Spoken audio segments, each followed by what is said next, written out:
Yes, welcome to Home Studio Q&A for yet another week here on Studio Live. Today, episode number 68, and today we'll be looking at audio cabling and routing and how to get your stuff connected to your other stuff, because one of the questions I get about home recording all the time is how we get things cabled up. What's the difference between XLR and TRS and RCA, balanced and unbalanced line and instrument level? There's some pitfalls, there's some traps. And we're going to cover all of those here today. If you do have a question and you're here live, once we get through the feature topic, you can just throw those here in the live chat. Or the better way, the way to ensure that you get it answered is to use the form that is linked right down below, which is at studiolivetoday.com/QA. Couldn't have made it easier. Easy website to get to. Just fill in the form, your name, your question, and it will be answered. If we miss any on this show, they'll be answered on a future show. But if you throw those in the form, we will get to those questions as we go through. And if you're listening on the podcast or watching the replay and you have a question, while you're thinking of it, put it in the form right now, because the form doesn't go anywhere. That just sits there and it will remain open. So if you keep putting your questions in there, all I do is remove any that I've answered and then just keep answering them. So studiolivetoday.com/QA is the place to go. Let's talk about audio routing and cabling. What is the difference between the different types of cables, and how do you plug your stuff into your other stuff in the home studio? Well, I'm glad you asked, because when I first started, it was a minefield, and I had to watch countless videos and read articles and study, and I got it wrong a bunch of times. So I want to try and make sure that you know exactly what you need to do and you can get it right first time, every time. Now, I've actually got a bit of a cheat sheet, because of course I do. If you jump over to studiolivetoday.com/cables, I've got my cable guide, not to be confused with Cable Guy, which was a bad Jim Carrey movie from the 90s, but Cable Guide, which gives you my complete guide to home studio cables video that you can check out there. And it also has all of the different cables: headphones, speakers, microphones, keyboards, synths, guitars, phones, tablets, mixers, interfaces, all the converters and adapters, USB, you name it. It is all there, and you can check that one out. You can also go to studiolivetoday.com/gear, and that's my gear guide. So if you want the mixers and the interfaces and the gear that you're actually going to hook up with your cables, that's where you can go to get all of that. So now that we've got the shameless self-promotion out of the way, let's jump in and start talking about the basics of routing and cabling. So, few concepts that we need to understand here. There's different types of cables. There's cables like an XLR cable. I have a red one here because it goes faster. So an XLR cable is a 3-pin balanced cable. You have things like TRS, which is a also balanced cable but uses a 1/4-inch jack with TRS, stands for tip, ring, sleeve. You have TS, which is your standard instrument cable, which stands for tip and sleeve and is unbalanced. But before we get into all that, let's go with the basic definition of balanced versus unbalanced, because this is something that you need to understand right up front. A balanced cable simply has 2 copies of the signal and a ground. So instead of just sending 1 copy of the signal, it has 2. They're inverted, sent down the cable, and then flipped around at the end. The reason for this is it shields that cable. You get less interference, and therefore you get a better quality sound. So that is why on an XLR cable, you actually have 3 pins, because 2 of those pins are the signal, and 1 of those pins is the ground. So when you're using a microphone, you plug it in using XLR. If you're using some higher end audio gear, you want to use TRS because it's a balanced connection. But you do need to ensure that it does actually support balanced TRS, because a lot of things like your guitars or like instruments will actually only use something like this, a TS, and this is an unbalanced cable. I know some of us feel unbalanced sometimes. Cables are the same. So this just has a tip and a sleeve. It's just sending 1 copy of the signal, and these are usually used for things like guitars, because guitar instrument cables are TS, tip and sleeve. So balanced versus unbalanced is the sort of first important thing to understand. You've then got mono and stereo. So a mono cable is exactly as it sounds. It will just send 1 copy of a signal, left or right, or mono. Now, if you've got a cable like this one here that I'm holding up, and yep, great if you're on the podcast, I know, but it has got 2 TRS at each end. So this is it's basically a dual mono. So you've got the 2 red and the 2 black there. They're sending mono signals down this particular cable. Now, here's the confusing part. TRS can also be used for stereo, but when it's used for stereo, it is unbalanced. So when you're using headphones, for instance, headphone jacks, the headphones I'm wearing right now, the Sennheiser HD280s, these have a TRS jack. But instead of that sending a balanced mono signal, that's sending an unbalanced stereo signal. So instead of using the two different, the tip, ring, and sleeve here, the two different signals being sent as the same sound and inverting it for a balanced connection, it sends the left in one and the right in another. It's just to confuse us. I'm sure of that. That's why we use the same cable. So mono and stereo, keep that in mind as well. The only stereo cable we really play around with in the home studio is a TRS, something like a stereo line out that goes from your headphone jack into a 3.5mm stereo input that you get on some gear. In fact, I'll show you, because here's some gear I prepared earlier to show you an audio interface. Now, this is an old Tascam audio interface, and I've got this because it's got all of the different types of connections on here. So if you are connecting up your gear and you're trying to get your head around this whole what do you plug into what, you can see on this one, this little guy here with the sad looking face, which is our XLR input, that is where our XLR cable will go in. So our balanced XLR cable will go into this socket like that. So that's plugged in, and then this end goes into our microphone. We'll talk about something called phantom power in a minute, because you need to be aware of that. But that's its most basic form. Now, a lot of gear actually has a combo jack, which means it just looks like this. I've got my Focusrite Scarlett 2i2 here, and that plugs into the combo jack, which accepts the XLR input, but it also has a slot in the middle there for your TRS or your TS. And we'll explain what that's all about in just a moment. So your mono versus stereo is something that you need to keep in mind, and the different types of cables that you plug in is important. Back to this one here, you'll notice on the front here we have 3.5mm headphone jack. So this little green one is actually a stereo out, but it uses a TRS jack, a little 3.5mm one. Around the back here, we've got a 1/4" input. So this is an instrument input, and no, this one has a loop back button. This one doesn't have it. Actually, it has line in and instrument in. So it has mic in on this side and instrument in on this side. We'll explain the difference between those in a moment. And the other thing this has is RCA. Now, RCA is a weird little plug. It's what you use for your VCRs and your DVD players back in the day. Some of your lower end audio gear will use these red and white ones. They are unbalanced connections. So these are always RCA, always unbalanced. Yeah, poor RCA, never quite got its stuff together.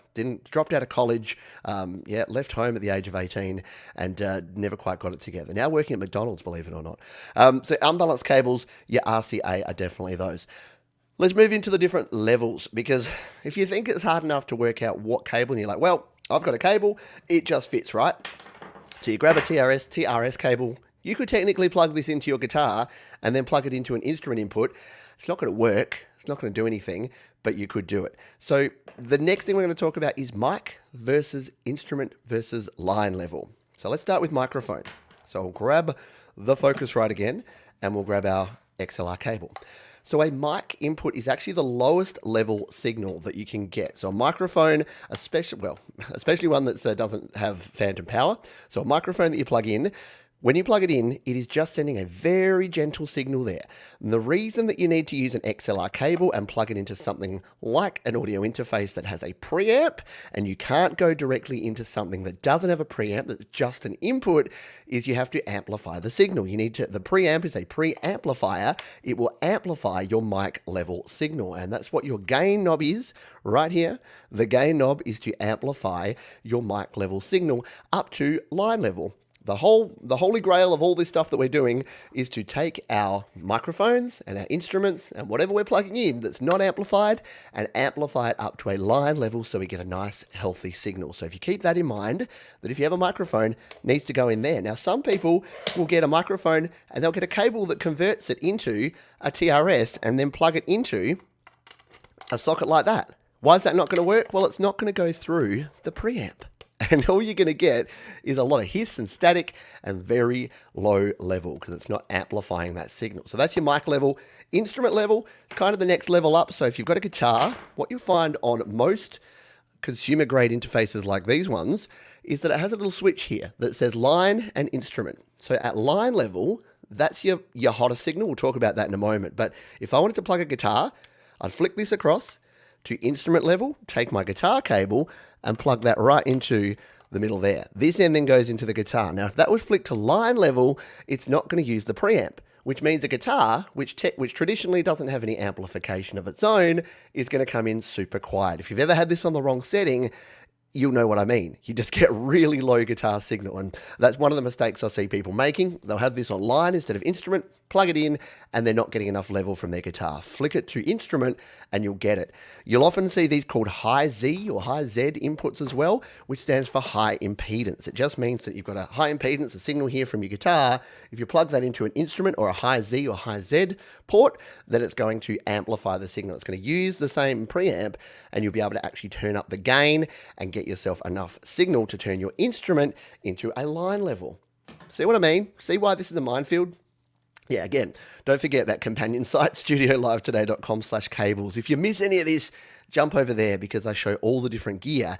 And the video that we have there, if we come back over to here, this video, this one here, that is the one that I'd recommend. So that's my kind of guide to cables where I show each and every connection in a lot more detail. So do jump over there if you have other questions, if you get to the end of this one. All right, take a breath. And let's get into the next section. So the other thing I wanted to talk about when it comes to all of this is your gain staging, or your volume, or your leveling. And for this, let's grab a mixer. So let's go to a mixer. So we've been looking at audio interfaces so far, but now we're on a mixer. So the same sort of thing here. We have the same inputs here. These are combo jacks, which means you can plug them in. You can use these. See, you've got a little button here for high Z or high Z. So I can turn these into instrument level inputs, or with those buttons out, they are a line level signal, which I can use, a microphone level, so I can plug a microphone in. Now, a mixer actually has two different volume settings here, and this is why I wanted to show you on this. You've got your trim or your gain at the top here, and then you've got your volume slider. So this is where it's important to make sure. I had a question from someone today who was plugging a microphone in. They had this all the way up here, but this down at 0, and they weren't getting any sound. So what you generally need to do is try and put your slider at 0, at unity gain, set your microphone level there, and then you should only have to tweak your volume up and down a little bit. You should have it all set up here in your trim or your volume. That's one way to do it. There's other ways to do it, but that's the way that most folks would do that. So when you're looking at the gain setting, make sure that that's set at the right level. Now, for most things, I say if it's landing on your metering, if it's between 50% and 75%, that's about the right spot. If it's too hot, you may clip. Clipping is bad, so don't clip. And if it's too low, you may have to turn it up later and introduce a lot more noise into your signal. So make sure that whatever you're plugging in into whatever, that you set the gain at the right level. Now is the time where we should also talk about phantom power, because phantom power is something you need for condenser mics. Now here on the Zoom live track, you tap that button, that turns phantom power on for all of these. All 6 of these preamps can now have condenser microphones plugged in. You turn it off and they can't. Different gear has different settings. I'm just going to put that there and hopefully it doesn't fall off. Different gear has different settings. So the Focusrite Scarlett 2i2 here, this one has phantom power button right there on the front. Just says 48 volts. You click that on and that's your phantom power on. Now, phantom power is only required for a condenser microphone. If you're using a dynamic microphone like a Shure SM57 or 58, you won't need that on. This one here is actually a handheld condenser mic. So the Samson MixPad mixer that I have over here has its phantom power on. If I turn that phantom power off right now, you're going to get no sound at all. You won't hear anything because this requires that additional power. But phantom power doesn't really have much relevance to do with the actual level of the signal. It is still a mic level signal. So even with phantom power, don't think that you then can go around a preamp. You still definitely 100% need a preamp. The difference is if you've got like a PA system that doesn't have phantom power, then you do need to use a dynamic mic. A condenser mic won't work with that unless it's battery powered or unless you're using something to actually amplify the signal in between. So a separate mic preamp that you then plug out. We could talk about that, but that's going to take us to a very next level of outboard gear and using processors. We will talk about one thing in a moment, but that's probably for a future video. So let's summarize before we go into, I'll then share the 3 biggest mistakes that I see folks make so you can avoid those. So what do we have? Well, XLR is our mic level signal, and our mic level is our lowest level signal. It requires a preamp, so you must use an XLR cable for a microphone. You can't use a 1/4 inch, and it must go in to a preamp, an audio interface that has a gain setting, so you can turn up your preamp. Your next level is your instrument level. So it's slightly higher impedance. You need to go into an instrument jack, 1/4 inch, and you'll need to use an unbalanced cable. For almost all instruments, they are unbalanced. Pretty much every guitar is unbalanced, very few exceptions to that. So an unbalanced cable into an instrument connection, and then you've got your line level, which we didn't really talk about. But line level is for things like synthesizers and keyboards, things that are already powered up and amplified. So say you've got a powered digital piano, or a keyboard, or a synth, well then you'd use something like this. This is a stereo TRS, so it's 2 TRS cables, 2 balance cables, a pair of stereo cables. You'd plug this in, your left and right goes into your gear, your left and right goes into something like this, and it would look a little bit like this. I always use red for right, so it would go in there, it would go in there, and then you just make sure that both of your inputs are on the line level signal. Because again, if you go the other way and you put powered gear in, and then you put it on instrument, it's going to add the preamp. It's going to give it too much. It's going to come in too hot. You're going to start clipping and getting bad quality sound. Like I say, this is a minefield. Hopefully you're still with me on this one. So the mic level, the instrument level, the line level, they're the three. There is also speaker level. So when you're going out of gear, we're not going to cover it here, but just make sure that if you're going out to speakers, it's the only time you should be using speaker cable, which is the unshielded, thicker, chunkier cable. Uses the same sort of connectors, but is different. Most people in the home studio won't play around with that too much, but the key there is don't plug your speaker outs back into something that's expecting an instrument in or a mic in, because that can overload things. Get the right cable for the right connection. Excuse me. All right. The one final thing that I was going to cover here, and I was hesitant about this, but I thought it's pretty common, so I'll cover it, and that is direct injection. You know, not fuel injection. We're not talking cars. We're talking a DI box. So this is a passive DI box, or direct injection box. What this will actually do is, this one in particular, it takes a 1/4 inch input in. It then has a throughput. So let's say you plug a guitar into here. It then has a throughput, and that comes out as a standard instrument connection. You can plug your guitar in here, then plug that out to your pedal board, to your amp, to whatever you want to use. And then it also has an output, and this output is XLR. So yeah, this does exactly what you think it does. It transforms and converts your instrument level signal into a line level signal. Why is this handy? Well, it means that if you're using a mixer or you're using gear or an audio interface, it can then go into a line input. So you can go out of that directly into your gear as a line level as opposed to instrument level. So if you are, and here's the thing, you generally don't need these. It's why I didn't want to show it here, because the beauty part is that almost all of your consumer grade interfaces actually have that instrument switch. So if this was only line level, and you had to be on line level, then you plug your instrument in here, you would not get enough volume. It would not go through the preamp. So if you have something that doesn't have that, that is not amplifying your signal, or that's not actually converting that signal, a DI box can help you out with that one. Right, let's finish off here with the 3 things that I see people doing wrong. We've covered a few of these already, but I wanted to cover them here again. So the 3 things is putting a mic into an instrument, putting a mic or an instrument into something that needs line level, which needs a preamp. So exactly what I was saying before, trying to get a microphone and then converting it into a TRS or a TS connection. Say the other end of this was plugged into a microphone and then putting it in there. Guess what? Unless it's going through the preamp, so unless it's actually going through that line level with an XLR, it's not going to get it. So even if you've got a microphone that has a 1/4 inch jack, or even if you've got a cable that's XLR to 1/4 inch, I would just always say, stick on the safe side, always have that on your microphone input, and always use an XLR for your microphones, and you really can't go wrong. The other thing I see people doing is using a TS cable instead of a TRS. So TS cable and standard instrument cable, this is what we all had growing up, yeah? So if you had a guitar and an amp, you would plug your TS cable in because it's just your tip sleeve, it does the job. Now when people upgrade to some more higher end gear, and I did this and a lot of other people did this, you just assume it's still using this, because a lot of folks don't even know the difference between TS and TRS. So TS cable, if you plug this into, say, a pedal board that's got stereo TRS out, it's still going to work, but it's going to use an unbalanced signal instead of a balanced one. So if you have something like a guitar processor or a keyboard or a synthesizer or a drum machine that has balanced TRS out, you might as well use them. So all you need to do is find yourself, go over to my cable guide, studiolivetoday.com/cables, and grab something like this, just a dual mono. Because if you've got, say, electronic drums, they're ones that I see people do this with a lot, because a lot of people play guitars and then they might buy a set of E-drums and then they just plug 2 guitar cables in for their stereo out for their drums, which is fine, but you may introduce some interference there because they're not going to have the balanced signal. You might as well pick yourself up, about $20, pick yourself up a dual TRS balanced cable. But again, don't go the other way around, because I see people do the same thing. They're like, oh, balanced is better. I'll plug a balanced cable into my guitar. Won't that get a better sound? No, it'll either not work, or at worst, it can actually damage your gear. So don't use balanced in something that's expecting unbalanced.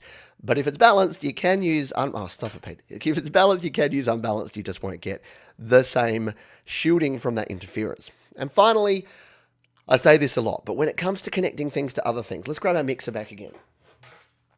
When it comes to connecting things to other things, a lot of folks, especially those that have worked in the analog world in the past, tend to put their gain just too gosh darn high. And the reason for this is back in the tape days, you needed to hit that tape with enough volume to make sure that you had a hot signal and it was actually recording, because of something called a signal to noise ratio, or a signal to tape. You needed to get enough signal onto that tape to make sure that when it played back, it didn't have a whole bunch of hiss. You know what we don't have in the digital world these days? Very much tape noise or very much hiss. So all you need to do is get a signal that is loud enough to make sure it's being picked up. So that is, again, one of the number one mistakes I see is people plug in all their stuff, they turn it up to 11, and then they're getting this signal that sounds okay when they're playing quietly, but if you really dig in or you really hit that high note, then it's going to clip. And digital distortion or digital clipping is one of the worst sounds in the world. It really can ruin your recordings. So please be conscious of that. Be careful of that. Turn your volumes down. You can always turn it up again afterwards, but start with things down low and then just gently move them on up until you get to the right level.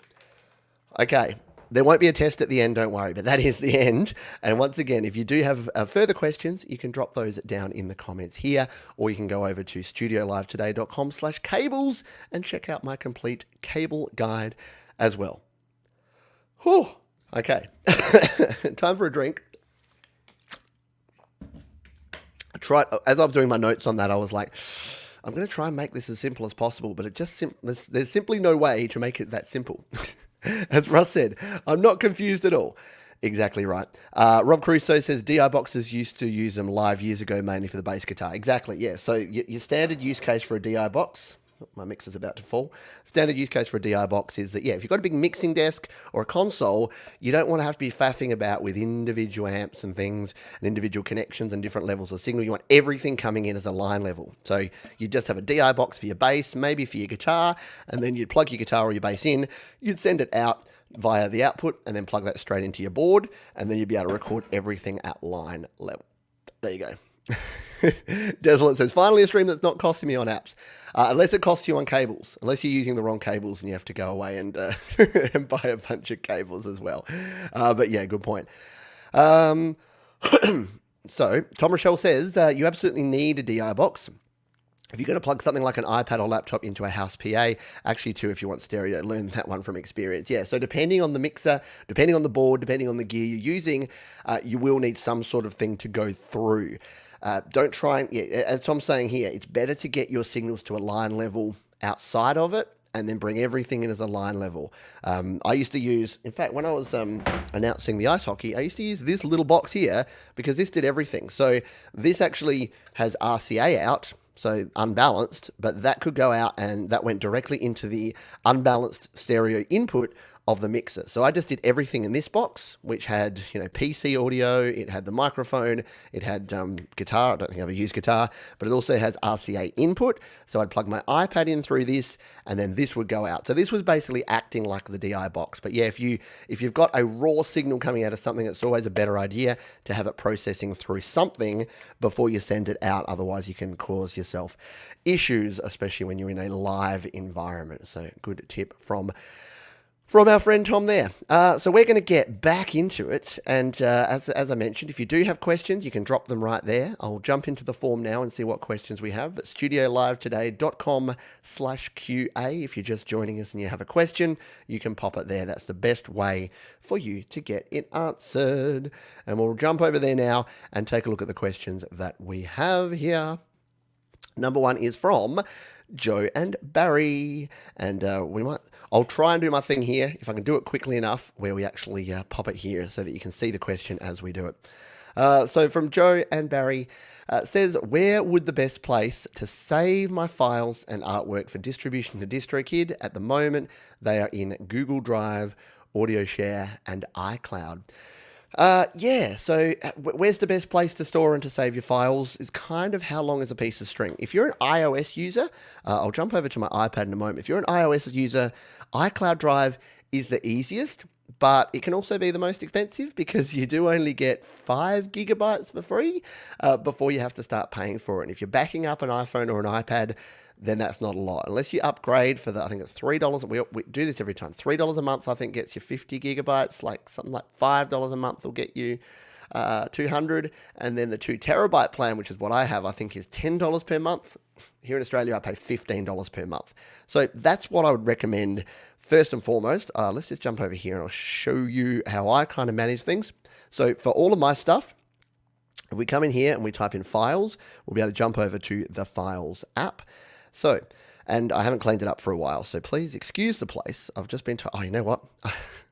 I don't have my mouse set up. I was using my mouse on my phone, and now I don't have it set up. So I'm going to have to do some quick Bluetooth changing. So if you ever wanted to know how to pair a Bluetooth mouse with an iPad, here's how. So I'm going to turn that on. I'm going to go into my Bluetooth settings here. Does anyone else ever just search for things rather than going around trying to find them? That's the way I do everything. So we'll come in here, we'll go to our Bluetooth, tap Bluetooth, and then we'll reconnect our mouse. There you go. It should bring back my settings. Do you want to pair it? Yes, I do. And it should be back. There it is, with all my settings ready to go. Now, as I was saying, let's go back to the Files app. So here in Files, what I do is I use iCloud Drive. And you can see here in GarageBand for iOS, this is how I have everything set up. So I've got my ideas, my in progress, my completed. And the good thing about this is anything stored in iCloud Drive gets backed up to the cloud. So anything I have on here, if I then go out and grab my phone, I can actually download. Even if it's not on my phone and I've created it on my iPad, I can download it straight to my phone, make updates. It'll then re-upload that, and then that version will pop back here onto my iPad. So that makes it super handy. And now that I'm using a Mac, it does the same on my Mac. You can even get iCloud, an app, iCloud for your PC, and it will sync up your files that way. So that is super handy for me. I also have quite a bit stored in AudioShare here. This is kind of my holding ground. So you can see here I do have things like my Selfish Aware Masters. So I'm probably a bad example because I've got things everywhere. So here's my AudioShare, and this is where I've got saved that album, which has my album artwork, and it has all of the masters and all of the files there. So that's another place to store it. Google Drive works okay.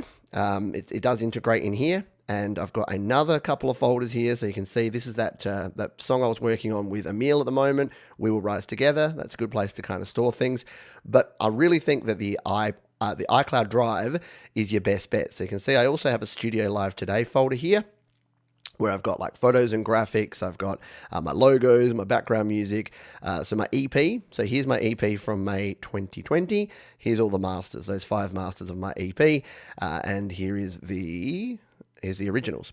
So yeah, I would lean towards iCloud Drive just for convenience, but you will have to pay for it. If you do want to have backups of that, I would send them over. So I have backups of all my stuff on Google Drive as well, because you get 15 gigabytes for free on Google Drive if you use that. But it's more of a manual process. Beauty part about this is everything is automatically backed up if you're using iCloud Drive. So hopefully that helps out, and anyone that's looking for that. And I was chatting with a few folks lately, and a lot of people have asked for backup and storage and share file type tips. So we may be covering that in a bit more detail on a future show as well. We'll jump into our next question, but I did see this pop up here. So from Bex Hill Biker, hello to you. I'm setting up a YouTube studio at home, really struggling with the editing. I have LumaFusion, iMovie, and GarageBand. Even got Lightcube, but I can't seem to get it all together. I would jump over to the Create, Record, Release group. We've got a lot of folks there that use LumaFusion and GarageBand and a lot of iOS production. I do as well, and I can definitely try and help out. My time is a bit limited in terms of direct one-on-one kind of help and coaching, but yeah, jump in and ask some questions at Create, Record, Release, the Facebook group. So just go to createrecordrelease.com and you'll be able to get some help there. So yeah, that would be what I would recommend. But yeah, the key to stuff like that is to start simple. I think because LumaFusion and GarageBand and everything have so many options, often folks starting out try to do all the jump cuts and all the transitions and all the edits and all the fancy stuff. When I first started out, I used iMovie. It was a one-shot take. I would just trim off the start and the end, maybe put a bit of a title there at the front with my name and studiolivetoday.com, and then release it. And then you can level up. Like, don't try and get perfect and try and become an expert at this stuff and then level up afterwards. Yeah, just do it as you go. As you continue on, just continue trying. No problem. Already paying for the extra storage. Yeah, just use iCloud Drive. Honestly, I know the answer isn't always just throw money at the problem, but if you've got iPads and iPhones anyway, it's super convenient because you can back up your entire iPhone and iPad. If you've ever lost a phone or had one go bricked or dropped in the toilet, you'll know the pain of that. You want to be able to restore that sucker straight away anyway. So yeah, I would go with iCloud Drive for the easiest, most convenient one. I'll just answer this one quickly from Rob, then we'll jump back to the form. So Rob says, question, how do you get Tremolo Strings on GB? Do you need to download an add-on? Tremolo Strings? So you can either use the Tremolo plugin in GarageBand. If you're creating a song and you want tremolo in it, you can use the Tremolo plugin, of which there is one, I'm pretty sure. I'm just trying to, hang on, I'm in my Files app here. I'll jump back to GarageBand. So if we come over here, so Tremolo Strings, you can, if you're creating strings, as in you're just putting a string sound in here, let's just grab our strings and just do some quick autoplay goodness, and we'll just record in something like this.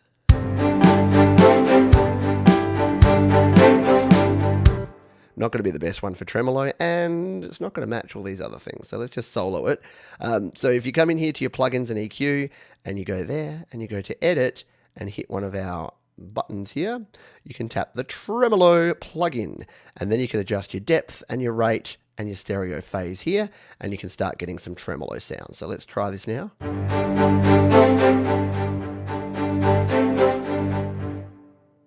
And there you go. So should now be bouncing left and right, yeah? Yeah, just like that.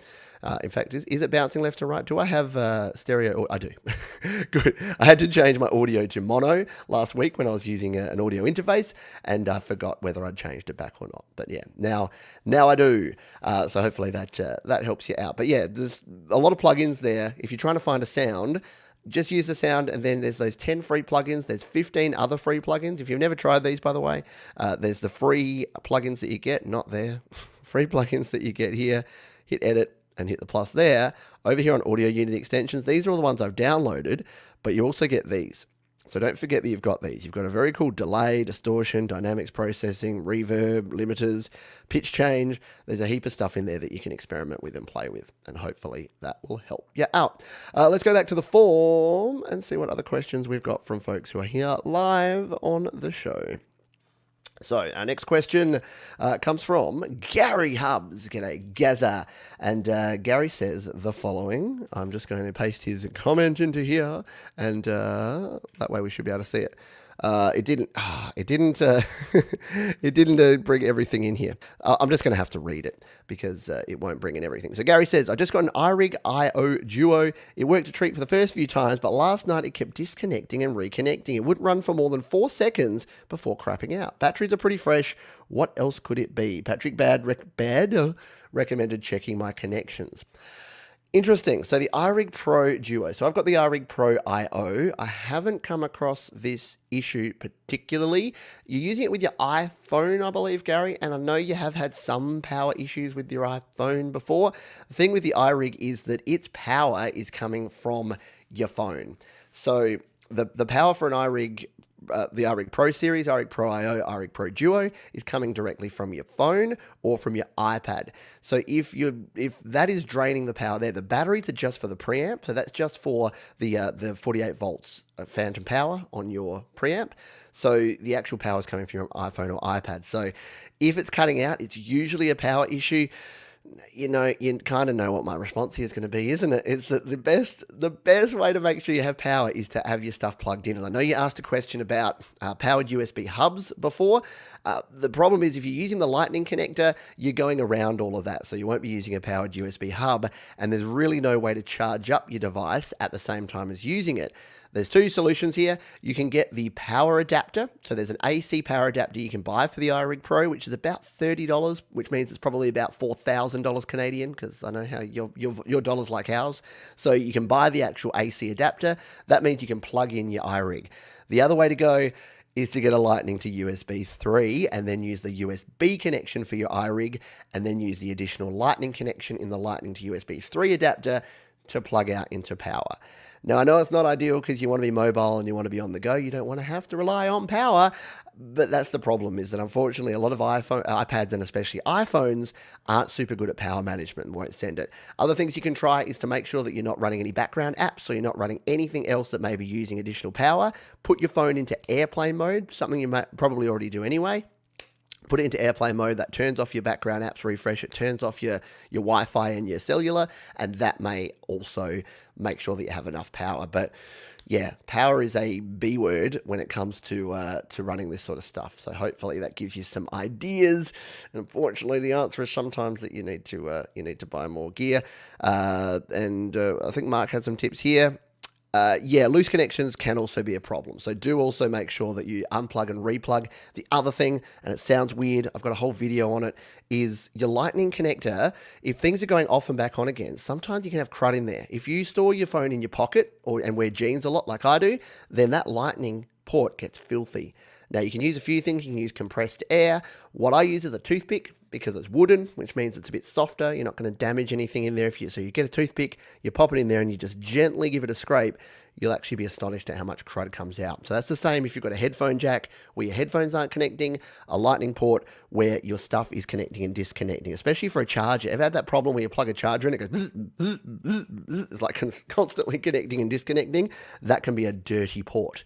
So Gary, you could have a filthy, dirty port. Pause for editing, and we're back. Let's continue to our next question here. This one comes from Orchestra Eclipse, who says the following. Oh, this is a shorter question, so it will fit in the banner here. So Orchestra Eclipse asks, is there a way to amplify one specific instrument in a track over the others? One specific instrument over the others.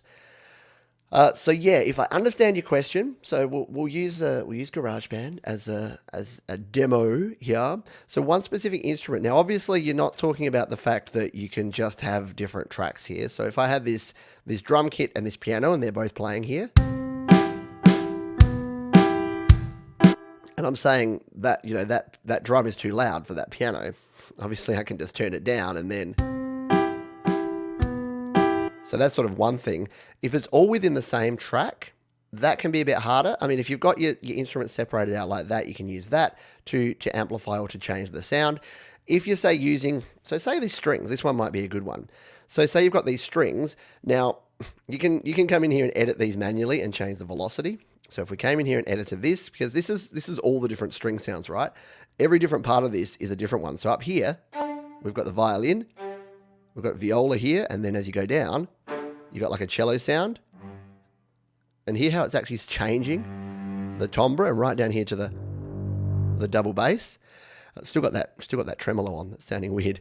So you can actually change all of these. If you wanted to switch these up, you can actually grab them and create other tracks. So if you've got, say, strings or something that's virtual that has a bunch of stuff, just like you can with your drums, you can duplicate this out, and then you can copy this. So if we just copy it and then paste it down here, what you could do is, say you wanted to separately control the volume. Say your bass was way too low on this. What you could come and do is come in here and edit this one, and then remove the bass sound. Let's say you wanted to remove both the cello and the bass. So say we wanted to get rid of these cello and bass, we can just select them, delete them out of there, And then all we need to do is on this second version, do the same, edit this, but this time we'll just zoom in. By the way, we're just pinching in with our fingers, by the way, to zoom in there. You can spread your fingers or you can pinch in, and that's going to zoom in to make this easier. So in this one, we want to get rid of all of these. So we just tap and hold and drag. And then just tap on any one of these and hit the delete button. And there you go. We've now got those separated out to your high strings and your low strings. And now if you wanted the low ones to be a bit softer, we can actually adjust that.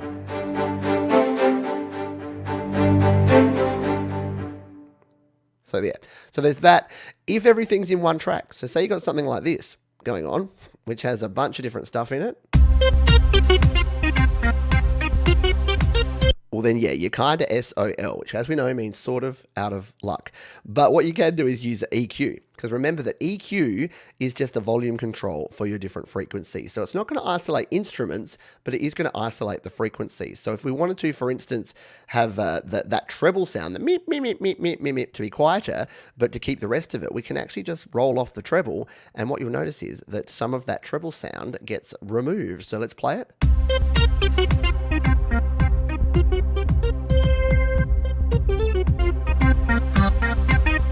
If there's a sound that we want to really enhance, well, then we can grab this and pull it on up. So let's try this again. Want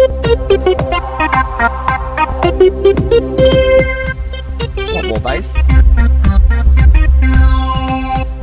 So you kind of can do that with your frequencies using EQ, but you don't get that precise level of control. And don't forget, there is also our app, my favorite free app of all time. I think it won last year's best free app, this one here from Neon Silicon, the LRC5, because this is a 5-band EQ that also has Q control. So you can squeeze it, you can stretch your fingers across there, and you can get some nice notch filtering going on there, so you can remove and enhance specific frequencies within a track. So there's some ideas. I probably missed the point of your question. If I did, feel free to ask another, but hopefully that gives you some ideas around some options that you have to control your volumes of your instruments. Let's move on to our next question, which comes in from Kim Harden-Hudson, who shared a song yesterday. We had some amazing songs on Your Music Live, our weekly independent music radio show, and Kim shared her very first song. So Kim says, my song sounds weird in surround sound speakers. Like I can only hear my drum tracks in the track and the speakers behind me and everything else up front, but other music doesn't sound weird at all. Would you happen to know why? Thanks. Yeah, now, full disclosure, I am far from an expert on surround sound, and yeah, when you're mixing something for stereo, sometimes if you try and play it with surround sound, it can sound weird because it'll just put the wrong things in the wrong spaces. So I'm going to kind of plead a little bit of ignorance here to say that I don't use surround sound speakers, I don't play stuff on surround sound very much. But here's what may be happening. You may be getting some phase cancellations. The best way to fix or to try and control this is to mix in mono. So when you're mixing your stereo mix, what you'll do is you'll push everything out and you'll get some nice stereo width, and when you're listening back in stereo, it might sound great. When it sums those down to mono, you might find that some of your frequencies are kind of cancelling each other out. So you may need to go in and make some adjustments to some of the frequencies. Do some EQing like we just showed to enhance or to decrease the volume of some tracks, or change your stereo width or your panning decisions to bring things into different spaces, because it's quite common that if you got, especially with guitars and things, you got two guitars, you pan them left and right, they sound super wide and amazing. You bring them down into mono and they're just sitting on top of each other. They sound flat and they sound lifeless, and they're phasing each other, cancelling each other out because they're playing basically the same notes. Now, when they're separate, you can hear them very separate, but when you bring them together, you can't. So potentially something like that is happening with your mix. It's kind of hard to tell. What I would do is, again, share it over on Create Record Release. If you're on Facebook, go to createrecordrelease.com. On the Create Record Release Facebook group, share the file and just get people to play it on different platforms and see if they can get it. Or even share the project file and see if folks want to download it and have a look at it and play with it, because it may just be some stereo imaging stuff. Things like Wider and a lot of apps that I really like. So Wider is a stereo width plugin from Infected Mushroom, works really well, but sometimes you can widen things out so much that when you then play them back on some devices, they just sound super weird. So you just need to dial that back a little bit, and the same with the stereo lag time. That does the same sort of thing. It can sound super cool in stereo, And then if you put it in mono, it can sound a bit crappy. So I would, that's what I would suggest. And as Jade here in the chat is saying, you can check out the Create Record Release Facebook group at createrecordrelease.com. So there's some ideas, but yeah, a lot of that stuff is a bit hit and miss, and it really depends on your mix as well. Let's move on to our next question. Once again, we've probably got time for a couple more. If you want to get them in, then do put them in. Where I've lost my spot now. There it is. Put them there. StudioLive2Day.com/QA, and that way they won't be missed. If you put them here in the chat live, there's a chance. Actually, there's a very good chance, about a 90% chance that I'll miss them. So you can put them there, and we'll be able to get to them. Let's move to our next question here. This one comes in from DVG. Says, can I plug direct guitar line into audio interface, or do I need a gadget in between? Good question. We did cover this a little bit at the start of the show when I was talking about plugging in gear and routing and plugging gear to other gear. So let's just take this step by step. Can I plug a direct guitar line into an audio interface? Yes. Short answer is yes. The beautiful thing is that all of your audio interface manufacturers now have done you a solid, and this is an audio interface is basically like a microphone preamp and a DI, a direct injection box, all in one. So the reason that you have these combo jacks and you have this little switch here, by the way, the 3rd gen Focusrites don't have the switch. You have to go into the software to change that from line to instrument, which I think is just not cool. So there's a little light there that tells you whether it's line or instrument. You can't actually change it. You've got to go into the software, set it, and then, I mean, it's not a big hassle, but you're going to open the separate app on your iPad or iPhone, or open the software on your PC or Mac. Why not just have the switch? It was there on Gen 1, it was there on Gen 2. Gen 3, they said, no more switches. They must have been talking to Apple. Don't like buttons. So yeah, so make sure that you just turn that onto instrument mode, or it'll be high Z mode, high Z mode, guitar mode. It'll be called something different. And then you just plug in. And then you just plug your guitar directly into there. And what that does is it makes sure that it recognizes that this is going to be an instrument level, non-amplified signal. It then uses the amplification within the circuitry here to actually turn up your signal. So the only time you can't do that is if you've got just a standalone preamp. So don't try and go into just a preamp that's only got line level signal with your guitar. That's where you will need... Where did I put it? Here it is. You will need something like this, a DI box. But the only time you need a DI box is if you're using gear that doesn't have an instrument input, that only has a line level input, which is some older mixers and some higher end gear. But for most of your consumer grade stuff from Focusrite, Steinberg, Behringer, Presonus, M Audio, they're all going to have some sort of instrument input, because they realized that people don't want to have this and then be lugging this around at the same time. Every time they want to record a guitar, they want to just plug their guitar straight in and record. So hopefully that answers your question, that yes, on most of your gear, you can plug directly in. All right. Let's move to our next question here. This comes from Barry, and Barry says, when you download 4 tracks to DistroKid, do they ensure that they are all at an equal volume? This is a very good question. Let's pop it here in the banner so that we can talk about it while we do this. There we go. So, releasing with DistroKid, do they level your volume when you submit? Short answer is no. Longer answer is kind of. DistroKid don't actually do anything to your audio. So here's the answer on this one. If you upload 4 songs, so you've mixed and mastered 4 songs and you upload them, and let's just say that songs 1 and 2 are really hot. They're those big sausage waveform masters we talk about, where you've maybe overcooked it a little bit, you've used Final Touch, or you've just turned it up with a limiter, and you've got a really loud signal. You've then got tracks 3 and 4 that have lots of dynamic range, and they're not turned up too much. In fact, they're not even at 0 dB, they're a little bit lower. Now, what's going to happen? Well, when you release the DistroKid just take those raw WAV files and they just send those straight to the digital platform, straight to iTunes, straight to Spotify, straight to Deezer, straight to Google Play. Google Play doesn't exist anymore. You know what I mean? Straight to YouTube. And then it is the platforms that actually decide how they want to level those volumes. Now, more often than not, a platform won't turn up your song, but it will turn down your song. So it's important to make sure that you don't have your mixes too hot and that you're not getting your masters at too high a level, because otherwise they will be turned down. Now, there's a very cool website that is, I've actually forgotten the website now, and I'm going to have to search my own thing because I did a video on this. I'll just search volume too loud. It is called loudnesspenaltycom. Thank you, previous me. Loudnesspenalty.com. So what I would do, Barry, is take your 4 masters and put them into here. So what you can do is you can drop your WAV file into here and it will tell you how loud it is. Now, do I have a WAV file handy that we can do this with? Let's see. Let's see if I got something just sitting around here that I've been doing lately. Now, I'm on my Mac, which makes life difficult because I never hope. On my PC, I just go Windows key E and go straight into Explorer. Okay, here we go. So I've got this. I'll just go to my downloads folder. Surely I've got something that I've downloaded. Yeah, what about this one? This Emil song that we did, the We Shall Rise Together. We'll bring this one and we'll drag it in here. And what this is going to do, it is going to process the audio. It's not uploading it, it's not sharing it with anyone, but it's processing it. And this is what it's going to tell you. This is telling us that this is going to be turned down. So it's going to go down minus 3.8 dB on YouTube, minus 3.8 on Spotify, minus 3.8 on Tidal, minus 4 on iTunes, and then Pandora, Amazon, Deezer. So what this is probably saying is that maybe this final master needs to be turned down a little bit. Let's just see if we've got another one here. I don't think I've got any other WAV files handy. Let's just put in, I've got some, no, I don't have any other WAV files or MP3s, do I? Should have planned this out a bit. No, I can't find anything. So, all right, here's another version of the same song. So we can do the same thing. We can pop in another song here.